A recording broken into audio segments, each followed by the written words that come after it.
Welcome to a Click Maint training video. In this video, you learn how to navigate the program. You also get an overview of the main features. Learn how easy Click Maint truly is. Let's begin.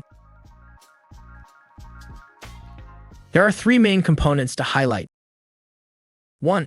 The main menu. 2. The module. 3. The Add button. Let's take a closer look. Once you log in, take note of the page layout, which can be broken down into our three main components. The main menu, the module, the Add button. The main menu. The main menu is your entry point to reach the modules in the program. When most users log in, they arrive at the Work Orders module. The main menu is always on the left. It displays the entity's name at the top, followed by the entity-specific modules below. To change the entity, click the entity name, then select a new one. The modules you see and have access to depends on your user permissions. There are a few other features at the bottom of the main menu. Click on Support to connect with the Click Maint support team and Help Center. Click on your profile name to view and edit your profile details. Select Email Notifications and Sign Out. Admin Settings is visible to admin users only. This is where the global settings or program configurations are located.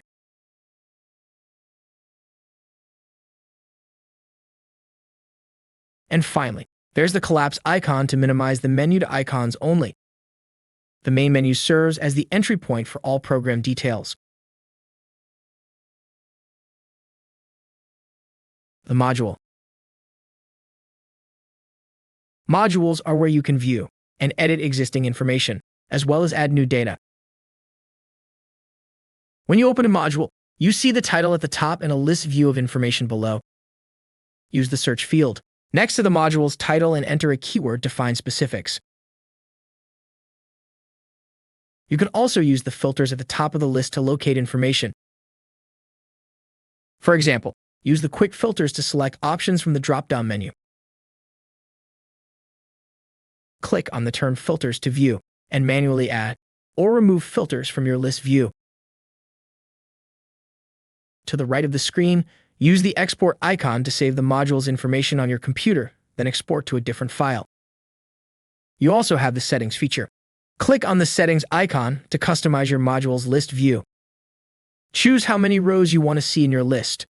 Toggle columns on with a checkmark to display, or off to hide the column from your list. Click and drag the column names in the order you want them to appear. Hit Apply to keep the changes. From the list, click the ascending or descending icons next to a column header to sort the list in different orders. For work orders, it's important to note that Click Maint has two types: reactive, which are manually created for ad hoc situations, and preventive, which are automatically generated for regularly scheduled maintenance. Now click on the name of a work order to open it. Change the status by selecting one of the status buttons. You can view details, links, comments, and history of the work order. If you see the Edit button, you can change the original work order details. Now, you can also change several work orders at once or batch edit. Click on the priority icons next to multiple work order names. Several icons then appear in the title column. Hover your mouse over the icon to identify the action, then select one. For example, you might want to assign several work orders to the same technician. Using the batch feature saves time. While in the Work Orders module, take note there's also a calendar view. There are the same search and filter features. And the click and drag feature makes rescheduling easy. Click on the List tab to get back to the default view for all modules. Let's take a look at the Asset module as another example. The module's title is at the top. There's the search feature and filters. You can export this list or use the settings to customize the columns you see and in which order. Click on an asset name from the list view to open the detail card. View previously entered information, links, or history.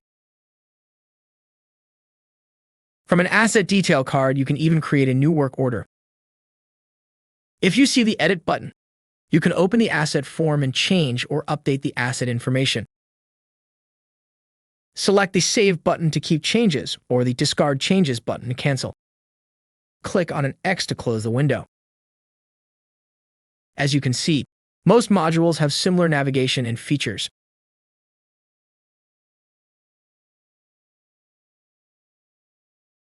Finally, the Add button. Each module has an Add button that opens a form to enter new information.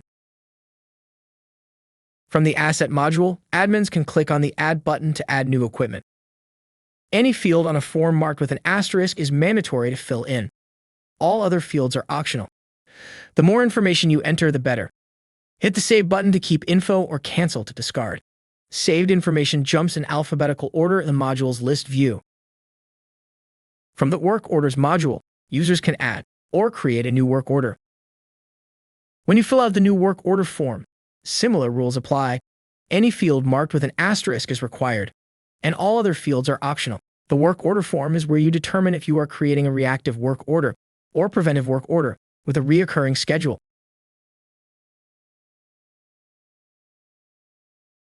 Hit Save once you enter all the details. Work orders that are ready to be addressed can be found in the Work Orders module. To take a look at preventive work order details, go to the PM module. Notice the Add button is also located in the PM module.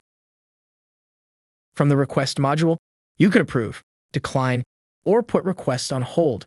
Of course, you can submit a new request when you click the Add button and fill in the form. The Add button is always in the same location and opens forms needed to add information to your program. You learned how to navigate the program. You also learned about the three main components.